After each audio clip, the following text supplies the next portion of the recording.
We ballin', boy.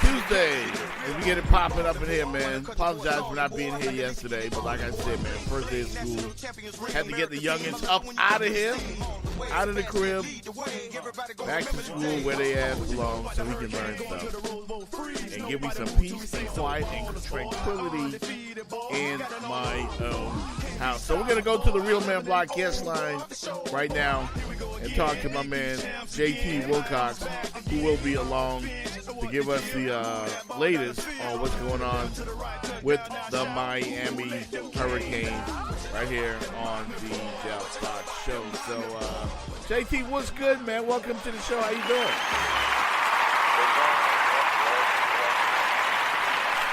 Hey, man, happy to have you back. Very happy as well that the Canes came in ranked.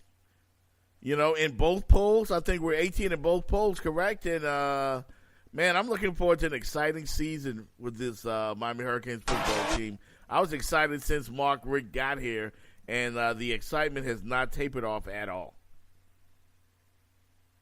No, I mean, and the Mark Richt effect is still we're still feeling it, and it's something that is tangible and is only going to get better as he continues to recruit the kind of guys that, you know, the University of Miami needs to recruit. And, you know, they're starting to look like that SEC kind of team, you know, that you would see out of Georgia or like he was previously or Alabama or something like that. So you're getting these big guys, fast guys, these versatile guys that are coming in and creating a level of competition within the team to where everybody has to bring their best every single day. And that's only going to make the University of Miami that much better for it. No doubt. Now, the team made a decision at quarterback today announcing that junior Malik Rosier will be the guy. He will be the guy taking the snaps, named starting quarterback by Mark Richt. Tell me why you think Richt chose him, and are you comfortable with that decision? Well, to answer your first question, I think it had to come down to the fact that he was the only quarterback on this roster that took a snap or made a pass in an actual college football game. You know, so just having that experience, having been there, you know, having sat behind Brad Hyatt this past season, sat in those quarterback rooms with Coach Richt all this past season, and soaking up all of that, and now, you know, he's after patiently waiting. Now's his time, and I think this has been an opportunity for him, and they've given him every opportunity. And up to this point, he's taking advantage of it to where he's separated himself enough to be named the starting quarterback. Am I comfortable with the decision? I am, because I've said before, I think he would be the choice, and he ultimately became the choice because of that experience, because he was like the least objectionable option there, because he has more experience than Perry. He's not as athletic as Perry, but he can run that run-pass option. He gives you an actual threat for a quarterback runner. Not, like I said, maybe not as much as Perry does, but definitely more than what Sheriff does. And with Sheriff, he's probably a little bit more, he's more athletic than Sheriff is, where Sheriff is more of a prototypical 6'5", stand in the pocket, stand there and deliver the football. But Rosier is able to move around a bit. So he's the least objectionable guy, I think.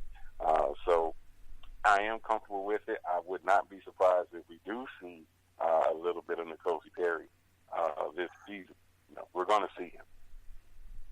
Yeah, I heard a lot about this kid Perry, man. I mean, I haven't been out to any of the practices, but everyone, you know, amongst the Canes fam that we communicate with, everyone's just like drooling over this kid because of his potential. And I understand that he's been doing pretty well in camp as well. But I also remember one particular game for Malik Rosier happened at Duke in 2015. He was 20 of 29, 272, 2 touchdowns, and that was the game with the 8 laterals. So I have fond memories of him in that game, and I remember he was pretty accurate for most of that afternoon. So I have seen this kid before, and if Mark Richt says, hey, this is who we're going to go with, I'm really comfortable with this kid as well. Has he improved, in your opinion, JT, from what you've seen since that day against the Blue Devils, and does he have that calm demeanor like a Brad Kaya did behind center for the UM? Well, see, that's the thing. He's not Brad Kaya in that regard. I mean, in a lot of different respects, he's not Brad Kaya. He's Malik Rosier, and that's an okay thing because again, he is a pretty good athlete. He is someone that has a strong enough arm to make the throws down the field, and his accuracy has improved. That's something that Coach Richt pointed to in his words today after making the announcement that it would be Rosier. He said that his accuracy was something. He pointed to that because he said that he improved on that. His poise showed great poise. I mean, and you look at his stats. I'm talking about Rosier's stats through the 2 fall scrimmages that they've had so far, and he's done well. Mm-hmm. I mean, he's thrown touchdown passes. He's thrown for a nice amount of yards. His completion percentage was definitely respectable. So you can see he's taken hold of that number 1 spot, and I think that's what Coach Rick ultimately wanted to see. Who would be the guy that would take the reins of this offense, take the reins of that number 1 quarterback spot, and lead this team?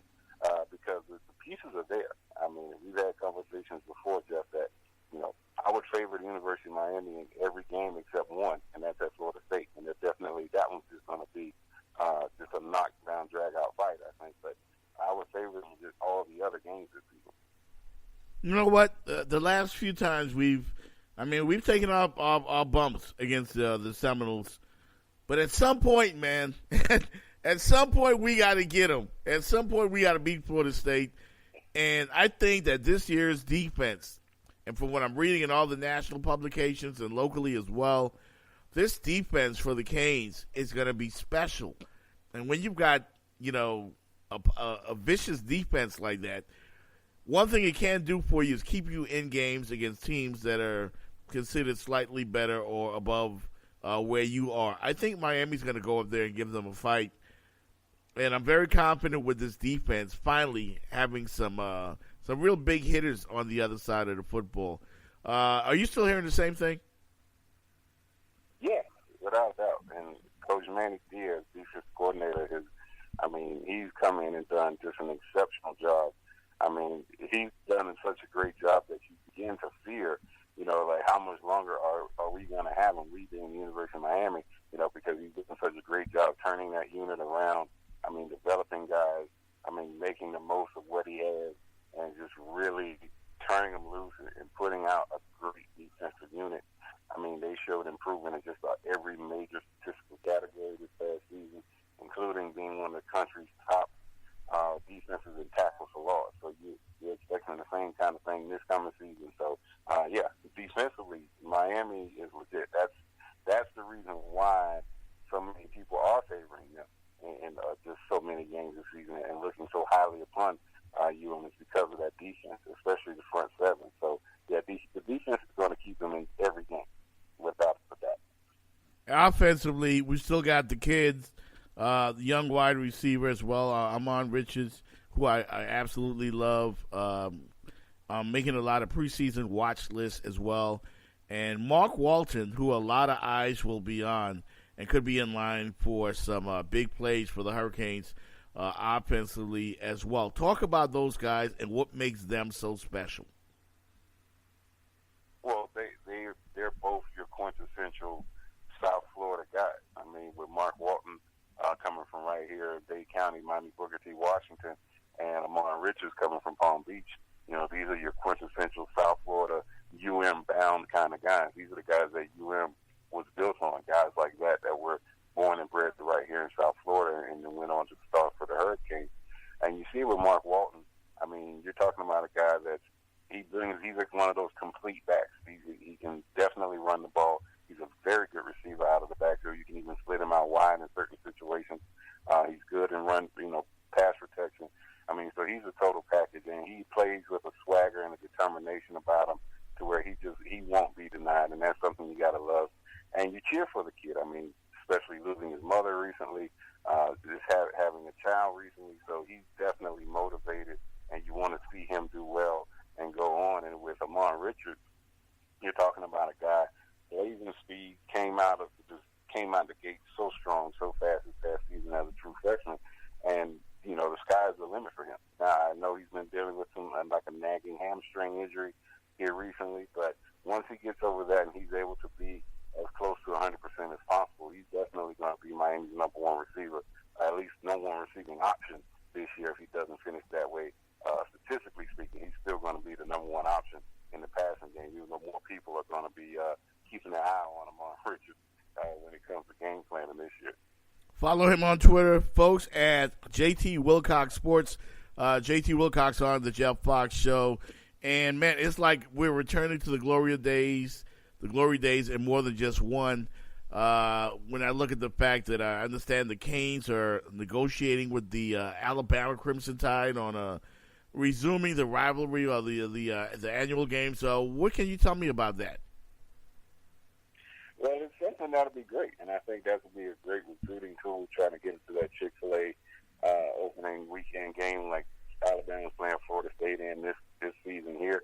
So that would be a great thing for the University of Miami. Like I said, an outstanding recruiting tool, because now you're playing prime time against one of the best college football programs we have under Coach Nick Saban in Alabama. So being there, standing toe-to-toe with them, then that means also University of Miami is up at that level as well. They're not going to take that game if they feel like, all right, we're not just going to go there and put ourselves on a platter to be slaughtered by Alabama. We're going to that game because we feel we can compete, we feel we can win. So that lets you in on the plan and the vision that Coach Richt has for this program, that they're going to get ready to try to stand toe-to-toe with in Alabama and some other great programs that they have games scheduled with down the line. So, again, that's the Mark Richt effect, and that should excite, you know what I'm saying, because that means he knows that the University of Miami will be at that upper echelon elite level coming that year.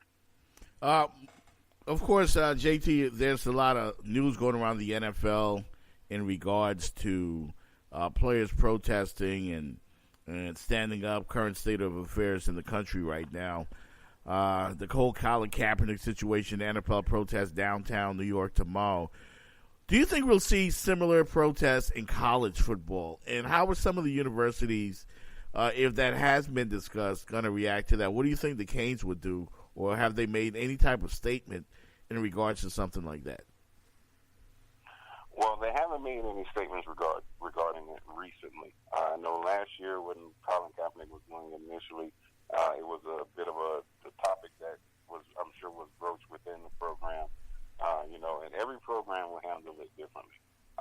But as far as at the college level, I think players will be much more hesitant to do so because they're still operating under the auspices of being amateur athletes. They're still under the auspices of their university, their program. So, it's not as though they're their individual brands.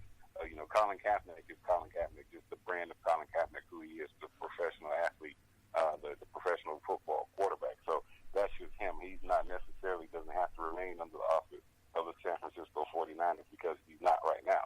So whereas where you're talking about collegiate athletes, they at least for 2, 3, 4 years, 5 years, may be working under being just labeled under that program, and they would have to answer to that, no matter what their stance is, what the university stance is, whether they pro or con, they would have to answer to that. So I think you'd be a lot less likely to see it at the collegiate level. So it's something that I don't think we probably would have to worry about too much.